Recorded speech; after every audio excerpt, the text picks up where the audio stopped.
Mtazamaji, unaokumbuka ule msafara wa Global Sumud Flotilla ambao hapo mwaka jana ulikamatwa na jeshi la majini la Israel baada ya kuratibiwa na nchi kadha wa kadha ikiwemo Italia, Sweden pamoja na nchi nyingine, ambao msafara huo ulikuwa na meli zaidi ya 150 zilizokuwa zinapeleka misaada pale katika ukanda wa Gaza ambao umeathiriwa vibaya sana na vita kati ya Israel pamoja na Hamas. Sasa kwa kiasi kikubwa sana ukanda wa Gaza ukawa umepata madhara makubwa sana kwa kiasi kikubwa. Sasa awamu hii tena msafara wa Global Sumud Flotilla ulikuwa umeandaliwa kwa ajili ya kuweza kupeleka misaada pale katika ukanda wa Gaza, lakini wakipitia njia za majini wakitumia boti pamoja na meli kadhaa. Sasa jeshi la Israel kwa mara nyingine tena kupitia vikosi vyake vya majini vimeweza kuzikamata boti hizo. Kwa ujumla tunasema kwamba wameuzuia msafara huo wa Global Sumud Flotilla wa kupeleka misaada pale Gaza. Taarifa inaeleza kwamba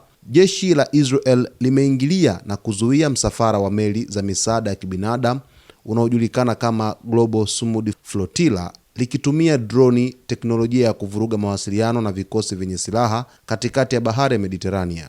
Kwa mujibu wa waandaaji wa msafara huo, meli zao zilizingirwa na boti za kijeshi zenye mwendo kasi zilizojitambulisha kama za Israel, huku wanajeshi wakielekeza miale ya leza na silaha za kisasa kwa raia waliokuwa ndani ya meli hizo. Washiriki walidai kuamriwa kwenda mbele ya meli na kupiga magoti. Waandaaji wamedai kuwa hatua hiyo ni kinyume cha sheria za kimataifa, wakisema meli zao zilikuwa katika maji ya kimataifa. Pia waliripoti kupotea kwa mawasiliano ya meli 11, huku vyombo vya bahari vya Israel vikidai kuwa meli 7 tayari zimekamatwa karibu na kisiwa cha Crete nchini Ugiriki. Redio ya jeshi la Israel imenukuu chanzo cha kijeshi kikisema kuwa operesheni ya kuchukua udhibiti wa meli hizo ilikuwa imeanza mapema kabla hazijafika karibu na eneo la Gaza. Balozi wa Israel katika Umoja wa Mataifa, Dani Danon, alieleza kuwa msafara huo ulisimamishwa kabla ya kufikia eneo la Israel, akidai kuwa ulikuwa ukihusisha wanaharakati wanaotafuta maarufu. Hata hivyo, msemaji wa Flotilla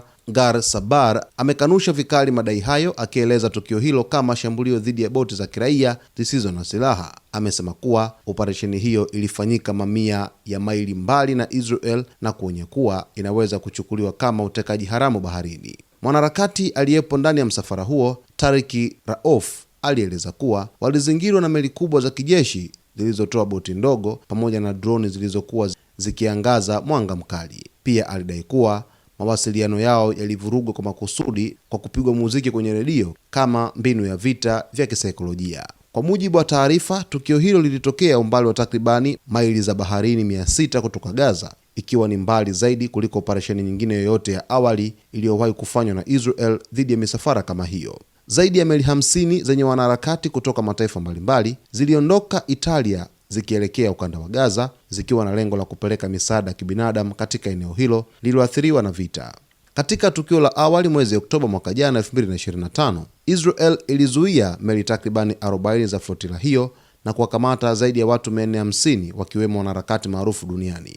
Baadhi yao walidai kunyanyaswa walipokuwa kizuizini kabla ya kuachiwa na kufukuzwa nchini Israel. Waandaji wa msafara huo sasa wanatoa wito kwa jumuiya ya kimataifa kuchukua hatua za haraka kulinda raia zaidi ya 400 walioko kwenye meli hizo na kuhakikisha sheria za kimataifa zinaheshimiwa. Mwisho wa taarifa jinsi ambavyo inaeleza.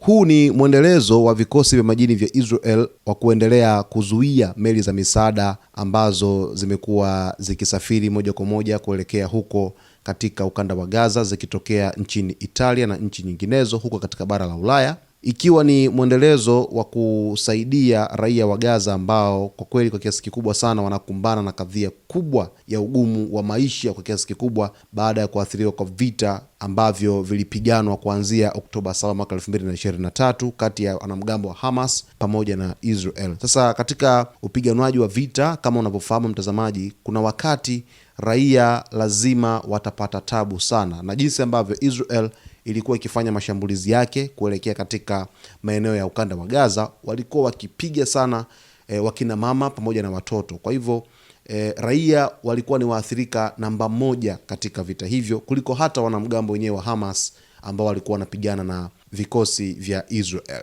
Sasa hapo mwaka jana mwezi Oktoba, mtazamaji, na nilikuripotia kwa kina kabisa jinsi ambavyo misafara ya Global Sumud Flotilla ilivyokuwa ikizuiliwa na vikosi vya majini vya Israel. Of course ilikuwa ni story kubwa sana, ilikuwa ni habari kubwa duniani kote, na vyombo vikubwa vya habari duniani vilikuwa vikiripoti taarifa hizo za hapo mwaka jana. Na moja kati ya wanaharakati ambao walizuiliwa na kuteswa vibaya ni Greta Thunberg, moja kati ya mwanaharakati kutoka nchini Sweden ambaye anajulikana duniani kwa kupigania mabadiliko ya tabia nchi, na amekuwa akishiriki pia kwenye harakati mbalimbali za haki za binadamu duniani, ikiwemo kwenye ushiriki wa msafara wa meli za misaada Flotilla kuelekea Gaza hapo mwaka jana. Na yeye alikamatwa pamoja na wanaharakati wengine hapo mwaka jana na kuzuiliwa na vikosi vya Israel, na kupitia hata waziri wa ndani wa Israel Itamar Ben-Gvir mwaka jana alizungumza maneno makali sana baada ya kuweza kuwakamata wanaharakati hao wa Global Sumud Flotilla akiwemo Greta Thunberg hapo mwaka jana. Sasa kile ambacho kilitokea mwaka jana ndicho ambacho kinatokea pia mwaka huu 2026 baada ya kufanya uratibu wa safari hizo moja kwa moja kutokea huko nchini Italia, meli zaidi ya 50 na wanaharakati zaidi ya 400 wakiwa katika meli pamoja na boti hizo wameweza kuzuiliwa tena na vikosi vya Israel.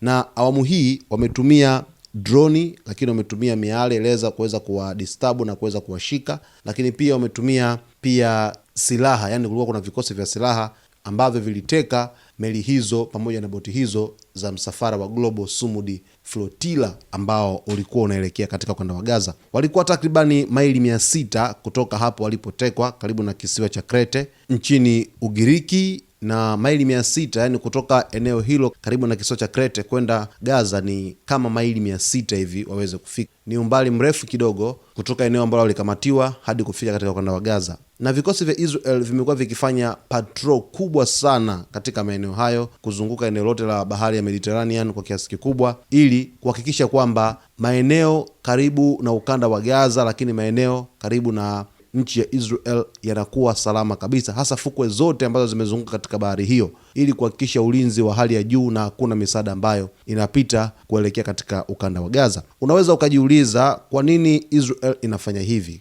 Gaza kwa kiasi kikubwa bado ipo kizuizini sana chini ya Israel kwa hivi sasa, japo ceasefire ilifanyika, lakini mashambulizi bado yalikuwa yakiendelea katika baadhi ya maeneo, na hata hivi sasa mashambulizi yamekuwa yakiendelea katika baadhi ya maeneo, na inaonyesha jinsi gani taswira ya amani ya Gaza bado ipo katika hali ngumu, kwa sababu kuna ukata mkubwa sana wa chakula, lakini misaada pia ya huduma zinginezo za afya, madawa imekuwa ni haba kwa kiasi kikubwa sana, kwa sababu kuna uzuiaji mkubwa wa vikosi vya Israel wa kuingiza misaada katika ukanda wa Gaza. Hivyo kutokana na sababu hizo, ndio maana wanaharakati wengine wa kutetea haki za binadamu kutoka maeneo mbalimbali duniani wanaona kuna wajibu wa kuweza kusimama na watu wa Gaza na kuwasaidia, kwa sababu wao ni kama wanadamu wengine ambao wanapata haki, hivyo wana wajibu wa kuweza kupata haki zote bila kuwepo na ubaguzi wa aina yoyote. Sasa vikosi vya Israel vimesimamia kidete juu ya hili na vinahakikisha kwamba vinaendelea